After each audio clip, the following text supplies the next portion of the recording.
আসসালামু আলাইকুম। আজকে তোমাদের আমি পরমাণুর গঠন বিল্ড অ্যান্ড অ্যাটম মানে পরমাণুর গঠন সম্পর্কে বলবো, ঠিক আছে? ওকে, তো পরমাণুর গঠন আমরা জানি যে একটি পরমাণুর প্রধান তিনটি কণিকার নাম কি? ইলেকট্রন, প্রোটন, এটা কি নিউট্রন। তিনটে কণিকা আছে পরমাণুর মধ্যে, প্রধান তিনটি কণিকা ইলেকট্রন, প্রোটন এবং নিউট্রন। এই যে এখানে লেখা আছে দেখো, এটা কি প্রোটন, এটা কি নিউট্রন, এটা হচ্ছে ইলেকট্রন। বেশ, তিনটি কণিকার নাম কি? Proton, electron. ভেরি গুড, বসো। প্রোটন, নিউট্রন এবং ইলেকট্রন হচ্ছে পরমাণুর প্রধান তিনটি কণিকা। এরা কিভাবে থাকে আমাদের জানতে হবে। পরমাণুর এই যে মাঝের এই অংশটা কি বলা হয়? নিউক্লিয়াস। কি বলা হয়?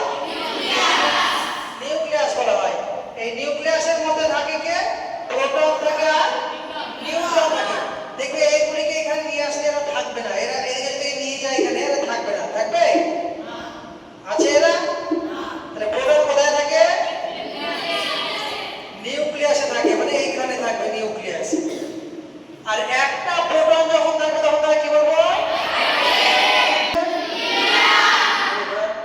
কি বলা হয়? হ্যাঁ, দুটো প্রোটন থাকলে বলবো আমরা। আচ্ছা, তাহলে দুটো শুধু প্রোটন থাকবে না, এখানে দুটো নিউট্রনও থাকবে। তাহলে নিউট্রন কোথায় থাকে?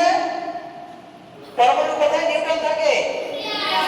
নিউক্লিয়াসের মধ্যে থাকে। তাহলে নিউক্লিয়াসের মধ্যে দেখো হিলিয়াম, নিউক্লিয়াসের মধ্যে দুটো প্রোটন আছে আর দুটো নিউট্রন আছে। ইলেকট্রন, যতগুলো প্রোটন থাকবে ততগুলো কি থাকবে? ইলেকট্রন। Very good. তাহলে ইলেকট্রন দেখো, ইলেকট্রনগুলো কোথায় থাকবে? এখানে থাকে কি? ইলেকট্রনগুলো এইখানে থাকবে। তাহলে ইলেকট্রনের লাইনে ইলেকট্রন চলে আসবে। এই যে এখানে একটা ইলেকট্রন, এখানে একটা ইলেকট্রন। তাহলে এই যে লাইন আছে, যে দাগ দাগ দেওয়া আছে, এগুলিকে বলা হয় কক্ষপথ বলা হয়। কি বলা হয়?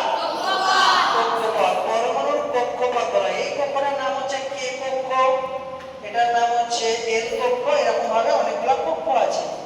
তো কক্ষপথে থাকে ইলেকট্রন।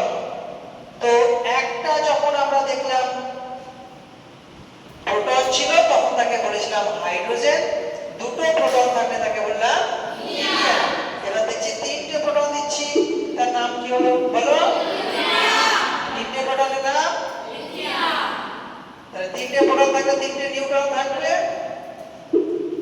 আর ইলেকট্রন থাকবে তিনটে, আর একটা ইলেকট্রন চলে যাবে। ইলেকট্রন কোথায় ঢুকবে? এখানে দেখো ইলেকট্রন। এই প্রথম কক্ষে ইলেকট্রন দুটো হয়ে গেলে আর ঢুকবে কি? অর্থাৎ এই প্রথম কক্ষটাকে বলা হয় কে কক্ষ। এখানে দুটোর বেশি ইলেকট্রন থাকতে পারে না। দেখো এখানে ইলেকট্রন কখনোই থাকবে না। এই দিচ্ছি, থাকছে? থাকবে না। তার মানে প্রথম কক্ষে ইলেকট্রন থাকে কটা?